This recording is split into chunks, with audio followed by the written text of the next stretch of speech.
This episode of FilmRiot is brought to you by Domain.com. Today on FilmRiot, nudity. What? Tons and tons of nudity. No, there isn't. No, but now they're going to stick around to see if it's true or not. I don't think that's how that works. Witness me.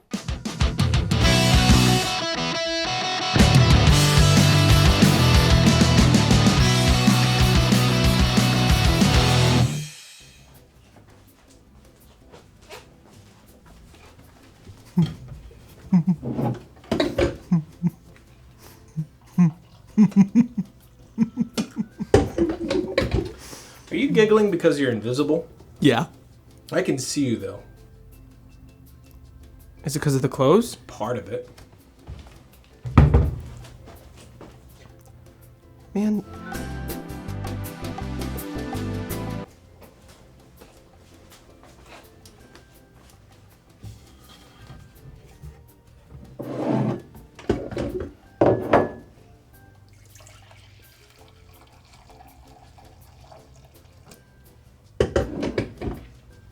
You got rid of the clothes. No.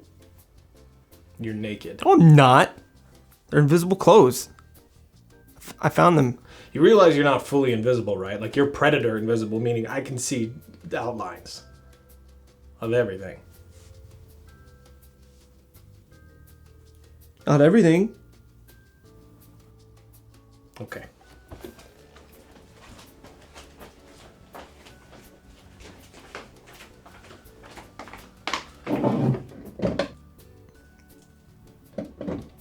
I could see your penis.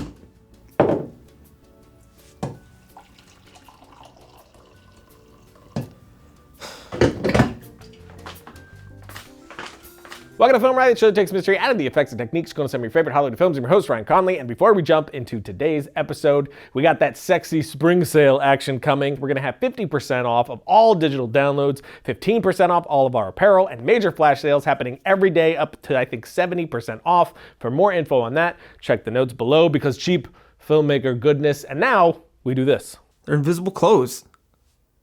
I found them. So yeah, let's do that. Why did we come back to you? I don't know.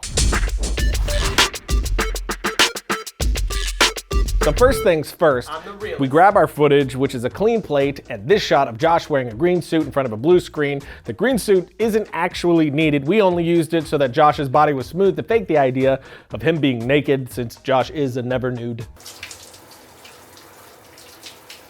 And we only used the blue screen because of the green suit, so a green or blue screen would totally be fine here. Just depends on what your actor is wearing. But now that we have our footage, we bring that into our compositor of choice, and we will mask out the parts around our actor that we don't need before keying, so we're only working with that bit that we do need. Then we key the blue, and we can actually be a little less accurate here, since with this key, we're just using it for displacement and a mask. Next, we add Colorista 3 to our actor's layer, then go down to key and click edit. In here we can select a specific color like this green. Then we click the plus to add more shades or minus to take them away. Then we soften our selection and you can see here what we are selecting. So once we click OK, everything that we changed now will only affect the color that we have selected, so we can bring up the shadows of just the green suit to try and hide the fact that he's not actually naked. It would have been a lot easier if he would have just been shirtless, but you know.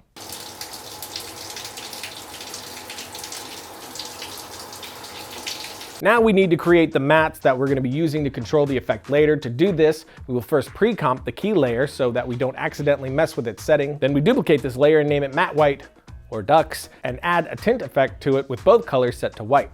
This is to distinguish it from the bottom keyed layer. And now we have the makings of a matte, so let's celebrate.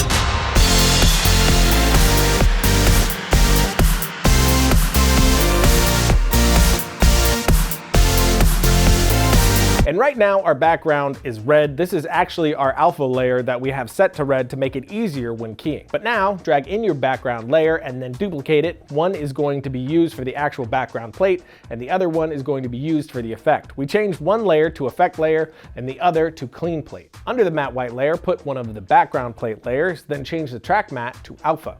Now turn off the layer above it so you will just see the cutout of the background.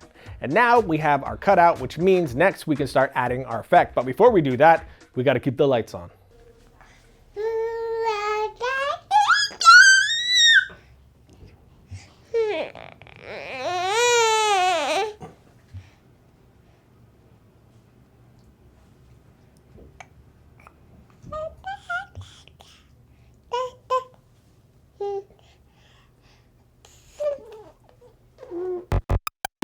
If you're a budding filmmaker, entrepreneur, or innovator, domain.com is the place to go when that next idea hits you. I know you've heard that the list of available domain extensions is growing, but you now have the opportunity to name your site and build your brands in ways that were never before possible. Kind of like a hammer. Choose what?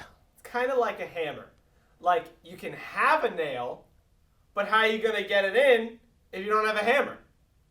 You know what I'm saying? I mean, it kind of makes sense, but it's also kind of idiotic.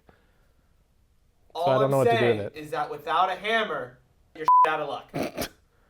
Choose from a growing list of 400 plus domain name extensions like .com, .org, .design, and .club. And to give you some love, they're giving you 25% off their already affordable prices. Buy domain names, get hosting, get them emails. Use the coupon code FilmRiot at domain.com's checkout when you do to get that 25% off. And when you think domain names, think domain.com. And make sure that you have a hammer when you're trying to nail it.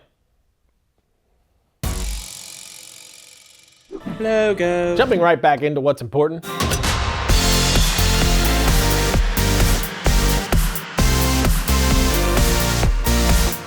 And back to the effect. Next, turn your background clean plate layer on so that we can see the changes that we're making to the effect layer as we go. First, add a displacement map effect. Change displace map layer to the hidden keyed layer that we made earlier. Then change both displacement methods to luminance. Then for our setup, we used 160 for horizontal displacement and 25 for vertical displacement. Next, we use Red Giant Universe Distortion Chromatic Aberration to give Josh the sense that the light is refracted inside his body. You can just mess with those settings to your liking, but what you're going for is a nice little prism effect. Now we added a fast blur to just soften up any artifacts caused by the over distortion. Then duplicate the Josh keyed layer one more time. We'll now pre-compose these layers, matte white, effect layer, and the original Josh keyed layer because the displacement map is using it. We named the pre-comp Invisible Josh 001. Now add a CC glass effect to the Invisible Josh layer and add a new light to the scene. For CC glass, there are no correct settings. It depends on your shot, but make sure to select the Josh keyed layer as your bump map and change your property to lightness. Then under the light dropdown, select AE lights. Now you can move your point light around until you get the look that you're going for. Which that was a lot of work, so now we deserve a break. For shading, we just turned ambient to 0 and just messed with the other settings, so mess with those till you get your preference. For us, we moved the light really high up because we didn't want the wrinkles of the suit to show up a lot, but we still wanted to be able to see the performance in his face as much as we could. You can play with the effect to make it more or less extreme, but the chromatic aberration is really what's making it look cool here, and it does work a lot better if you have more interesting things in the background as well. Logo. But that's it for today. If you have any questions, you can ask me on Twitter, right here, or Stark, right here, Or and Josh, of course, right there. you were not invited to this party. That doesn't bother me. And of course, don't forget about our spring sale. All the info on that is in the notes section below, and I'll see you guys next week when Matthew McConaughey tries to stab a dragon.